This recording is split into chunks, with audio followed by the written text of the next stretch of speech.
कबीर साहब के जो है कोई बच्चे नहीं थे, यानी जो कमाल और कमाली थे वो कबीर साहब ने मुर्दों को जीवित किया था। बोध सागर का जो है कबीर चरित्र बोध और पेज नंबर है 1824।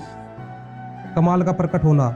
एक दिन गंगा तट पर बादशाह कबीर साहब और शेख बैठे थे। उस समय गंगा में एक बालक की लाश बही जाती थी। शेख ने कहा, हे कबीर साहब, गंगा में जो मुर्दा बहा जाता है उसको आप जीवित करो। तब कबीर साहब ने कहा कि हे मुर्दे, उठ कुदरत के कमाल से।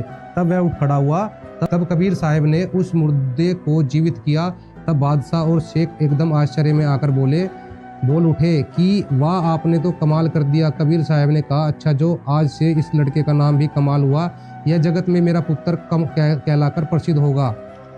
और आप कमाली के बारे में दिखाते हैं। कमाली का प्रकट होना। बोध सागर कबीर चरित्र बोध, पेज नंबर है 1834। कमाल को कबीर साहब ने मुर्दे से जीवित किया। तब शेख तकी ने कहा कि मैं इस लीला को नहीं मानता। मेरी बेटी 8 दिन से कब्र में मरी पड़ी है। यदि आप उसको जीवित करें तो मुझे विश्वास हो।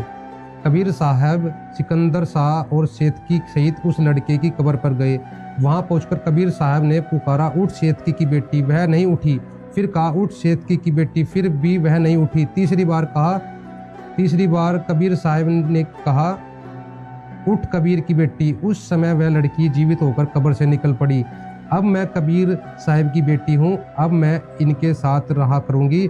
वही लड़की कबीर साहब की बेटी प्रसिद्ध कहलाई। कबीर साहब की बेटी प्रसिद्ध हुई।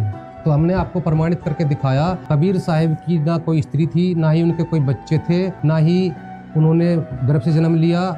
जो है कबीर साहब जो कबीर। और यहाँ पर एक बात और साबित होती है, कुरान के अंदर लिखा हुआ है, वो जो अल्लाह है वो मुर्दे तक को जीवित कर देता है। यानी कुरान की एक लाइन में ये भी आता है कि अल्लाह जो है मुर्दे तक को जीवित कर देता है। यहाँ पर हमने कबीर साहब ने एक लाइन को और पास कर दिया कुरान की, यहाँ पर मुर्दे तक को जीवित करके दिखा दिया।